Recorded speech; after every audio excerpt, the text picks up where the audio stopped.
السلام علیکم ورحمۃ اللہ وبرکاتہ۔ الحمدللہ وکفا وسلام علی عبادہ الذین اصطفیٰ وبعد۔ محترم ناظرین، دیکھیں، موت ایک ایسی حقیقت ہے جس کا کسی کو بھی انکار نہیں۔ یہ ایک ایسا فیکٹ ہے کہ دنیا کے سارے لوگ، چاہے وہ جس دھرم اور جس دین اور جس مذہب کے ماننے والے ہوں، سب کا اس بات پر اتفاق ہے کہ اس دنیا سے رخصت ہونا ہے۔ اور اللہ رب العالمین نے بھی اس حقیقت کو بیان کیا ہے کہ کوئی بھی انسان دنیا میں کہیں بھی رہے، اس کو اس دنیا کو چھوڑ کر کے جانا ہے۔ اللہ نے بیان کیا، اینما تکونوا یدرککم الموت ولو کنتم فی بروج مشیدہ۔ جان لو، جہاں کہیں بھی تم رہو، موت تمہیں آنی ہی آنی ہے، اگرچہ تم ایک مضبوط قلعے ہی میں بند کیوں نہ ہو کر کے رہ جاؤ، لیکن موت وہاں پر آپ کو پہنچ جائے گی اور آپ لقمے اجل بن جائیں گے۔ تو یہ ایک بہت بڑی سچائی اور بہت بڑی حقیقت ہے۔ محترم ناظرین، میں یہ ویڈیو اس لیے بنا رہا ہوں کہ دیکھیں، ہم اکثر مشاہدہ کرتے ہیں، دیکھتے ہیں کہ بہت سارے لوگ رات میں سوتے ہیں اور پھر صبح اٹھ نہیں پاتے ہیں، یعنی موت کی آغوش میں وہ چلے جاتے ہیں، ان کی روح ان کے جسم سے الگ ہو جاتی ہے۔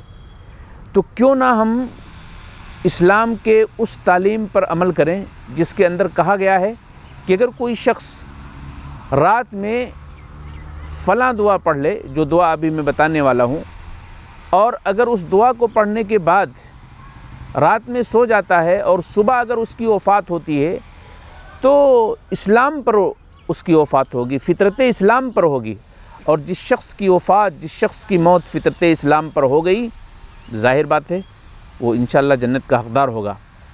اللہ کے نبی علیہ السلام نے وہ دعا، وہ تعلیم ہمیں اس طرح سے دی ہے کہ جب تم بستر پر جاؤ اور بالکل سونے کا ارادہ کرو تو یہ دعا پڑھو، اللہم اسلمت وجہی الیک وفوضت امری الیک والجہت ظہری الیک رغبۃ ورہبہ، اللہم لا ملجا ولا منجا منک الا الیک، اللہم آمنت بکتابک الذی انزلت وبنبیک الذی ارسلت۔ اس دعا کو اگر کوئی شخص پڑھ لیتا ہے اور سو جاتا ہے اور پھر سونے کی حالت میں اس کی وفات ہوتی ہے، اس کی موت ہوتی ہے، تو وہ فطرت اسلام پر مرے گا، اسلام کی حالت میں اس کی موت آئے گی۔ اور اللہ نے قرآن کے اندر بھی یہی بات کہی ہے، یا ایھا الذین آمنوا اتقوا اللہ حق تقاتہ ولا تموتن الا وانتم مسلمون۔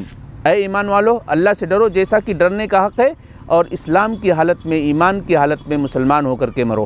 تو اس دعا کو آپ لازم پکڑیں، اپنی زندگی کا حصہ بنائیں، تاکہ اگر ہماری وفات ہو تو مسلمان کی حالت میں، اسلام کی حالت میں وفات ہو۔ اللہ تعالی ہم سب کو اس پر عمل کرنے کی توفیق دے، آمین۔ والسلام علیکم ورحمۃ اللہ وبرکاتہ۔